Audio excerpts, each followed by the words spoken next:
अनुजा अग्रवाल जी। राधे राधे श्री हरिवंश। श्री हरिवंश महाराज जी, आपके चरणों में कोटि कोटि प्रणाम। महाराज जी, आपकी चरणों में प्रार्थना है, ये प्रश्न है। महाराज जी, जिन शिष्यों को आपके सानिध्य व सेवा का सौभाग्य मिला है, वो उनके इसी जन्म के कर्मों का प्रताप है या पिछले जन्मों के कर्मों के फलों का परिणाम होता है? विवेक के द्वारा विषय त्याग से जो ऊंचाई प्राप्त होती है उसमें भाग्य काम नहीं करता है। भाग्य में तो केवल शुभ और अशुभ दो प्रकार के कर्मों के ही फल होते हैं। जो हमारी भाग्य रचना होती है वो शुभ अशुभ कर्मों के अनुसार होती है, जिनको अवश्य भोगना होता है। अवश्य में भोक्तव्यम कृतम कर्म शुभाशुभम, शुभ और अशुभ दो ही कर्म होते हैं। ये जो भागवतिक कृपा है, गुरु का सानिध्य या प्रभु के श्रीअंग सेवा का, ये केवल कृपा से प्राप्त होता है।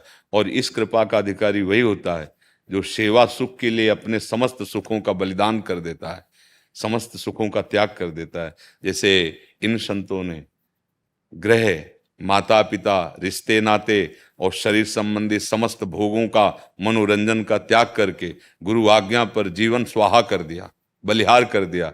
तो अब हम इनके अधीन हैं। ये कहते खड़े हो जाओ तो हम खड़े हो जाएंगे, ये कहते बैठ जाओ तो हम बैठ जाएंगे, ये कहते हैं ये पाना है तो वो पाएंगे। पाने के लिए सामने इसमें ये से हटा दो, नहीं पाना है, नहीं पाना है। स्वामी सेवा के अधीन हो जाता है, सेवक कहलाने मात्र का रह जाता है, वो स्वामी पर अधिकार कर लेता है। देखो हमारे प्रभु विग्रह रूप में विराजमान, शयन कराते हैं तो शयन करते हैं, उठाते हैं तो उठ जाते हैं, भोग लगाते हैं तो पाते हैं, जल पिलाते हैं तो वैसे अधीन, अपने सेवक के अधीन हो जाते हैं, कहलाने मात्र के स्वामी रह जाते हैं। सेवा में इतना बड़ा बल है कि जैसा सेवक चाहता है वैसा स्वामी बर्ताव करते हैं। सुमिर पवन सुत पावन नामू, अपने बस करी राखे नाम। तो ये त्रिगुणातीत बात है, ये कर्मों के फल से नहीं। हाँ, ये अध्यात्म मार्ग है, यह त्यागात शांतिरंतरम। उन्होंने समस्त त्याग को स्वीकार करके केवल गुरु सेवा या इष्ट सेवा पर चित्त दिया। ये भाग्य बने हैं नए, ये नए भाग्य का निर्माण हुआ है। नागरिदासी जन्म जितायो, बलिहारी बलिहारी, हमारी सबही बात सुधारी, कृपा करी श्री कुंज बिहारी, और श्री कुंज बिहारी, ये कृपा से हुआ है। श्री राधिका कृपा बिन सबके मनन अगम। जैसे हम लोगों का जीवन है, ये स्वामिनी जी के चरण आश्रित जीवन है। अगर आप हमारे सामने बैठ रहे हो, संभाषण कर रहे हो, तो स्वामिनी जी की कृपा से कर रहे हो। अगर स्वामिनी जी की कृपा नहीं तो आप सामने नहीं आ सकते, क्योंकि हम लोग बिके लोग हैं। जब तक स्वामिनी की कृपा नहीं तो आप हमसे संभाषण नहीं कर सकते, आप यहाँ वृंदावन में प्रवेश नहीं पा सकते। प्रथम यथामति प्रणव श्री वृंदावन अति रम्य, श्री राधिका कृपा बिन सबके मनन अगम्य। जिनको वृंदा विपिन है, कृपा तिन्हीं की होए, वृंदावन में तमें तो रहन पाइए, आवन पाइए सोए।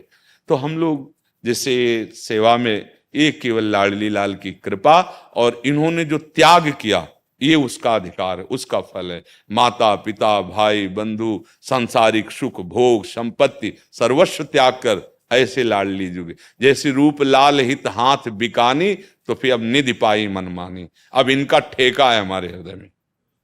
और भगवान का स्वरूप, उनका नियम यह है, अपनो परण विसार भगत को पूर्व परण निभाऊं, जाचक जाचू कहे तो बेचे से बिक जाऊं। उन्हीं भगवान के बल पर कह रहे हैं, उन्हीं ईश्वर के बल पर कह रहे हैं कि जिसने समर्पण कर दिया, हम तो पोस्टमैन हैं, इधर की बात उधर कर दी, उधर की बात इधर कर दी, हमने जहां पहुंचाई। तो जो श्री हरिवंश शरण जे आए, श्री वृषभान कुंवरी नंद नंदन निज कर अपनी चिट्ठी चढ़ाए।